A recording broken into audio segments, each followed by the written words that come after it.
Devenu le premier humain de l'histoire mondiale à atteindre une fortune de 200 milliards de dollars, Jeff Bezos a donc finalement décidé de lever le pied. En effet, le fondateur d'Amazon laissera son poste de PDG au troisième trimestre de 2021. L'homme le plus riche du monde affirme tout de même qu'il participera au grand projet en tant que président exécutif. En revanche, il pourra consacrer plus de temps à ses autres passions. Alors, que compte faire Jeff Bezos de son temps supplémentaire et surtout, que fait-il de tout son argent? Telle est la question. Nous verrons ça d'un peu plus près dans notre vidéo du jour. Mais avant, assurez-vous de vous abonner et de cliquer sur la petite cloche afin de ne pas manquer nos prochaines vidéos. Bon visionnage!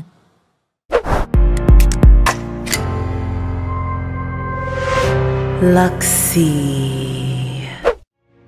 Jeff Bezos et sa famille ont visité Rome au cours de l'année 2017. Bien que son entreprise ne cesse de vendre, quel que soit le jour ou l'heure, cela ne veut pas dire que Jeff Bezos passe tout son temps à travailler. Il trouve le temps de faire des pauses à l'occasion.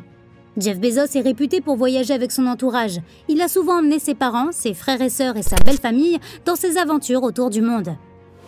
Jeff Bezos dispose également d'une montre personnelle hors de prix, un modèle de montre bracelet d'une valeur de 8 000 à 12 000 $, fabriqué par le célèbre horloger suisse Ulysse Nardin.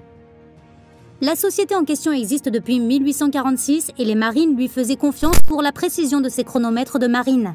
Cette luxueuse montre est un modèle dual time, ce qui signifie que la montre peut afficher l'heure dans 2 fuseaux horaires.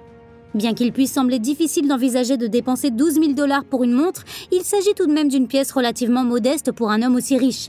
Vous pouvez même vous en procurer une sur Amazon. Il est vrai que Jeff Bezos a probablement des employés qui le conduisent en limousine ces derniers temps. Toutefois, il était déjà célèbre pour avoir été vu au volant de voitures plutôt simples bien longtemps après être devenu milliardaire. Ainsi, le fondateur d'Amazon a conduit pendant des années un Chevrolet Blazer 1987 qu'il chérissait et avec lequel il faisait des voyages à travers le pays. Bezos est devenu très riche lorsque sa société est entrée en bourse en 1997.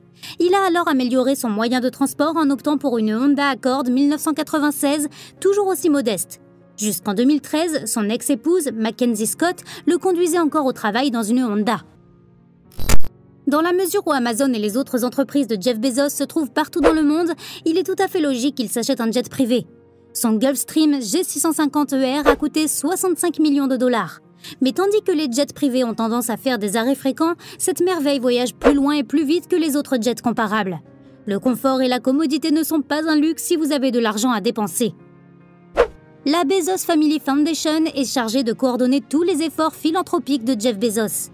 Il a autrefois fait l'objet de critiques en raison du fait que ses donations semblaient relativement faibles comparées à celles d'autres milliardaires comme Mark Zuckerberg et Bill Gates. Mais en 2020, Bezos est arrivé en tête de la liste des donateurs caritatifs avec une participation de 10 milliards de $ à la lutte contre le changement climatique. À ce jour, un total de 791 millions de $ de son Bezos Earth Fund a été versé à 16 bénéficiaires, dont le World Wildlife Fund et The Nature Conservancy. Et vous, que feriez-vous si vous disposiez de millions de $? Achèteriez-vous une nouvelle maison? Une nouvelle voiture? Dites-nous tout dans la section des commentaires. Merci d'avoir suivi cette vidéo. Nous espérons que vous avez beaucoup apprécié son contenu. Si c'est le cas, alors n'oubliez pas de lâcher un gros pouce bleu pour nous soutenir. À la prochaine!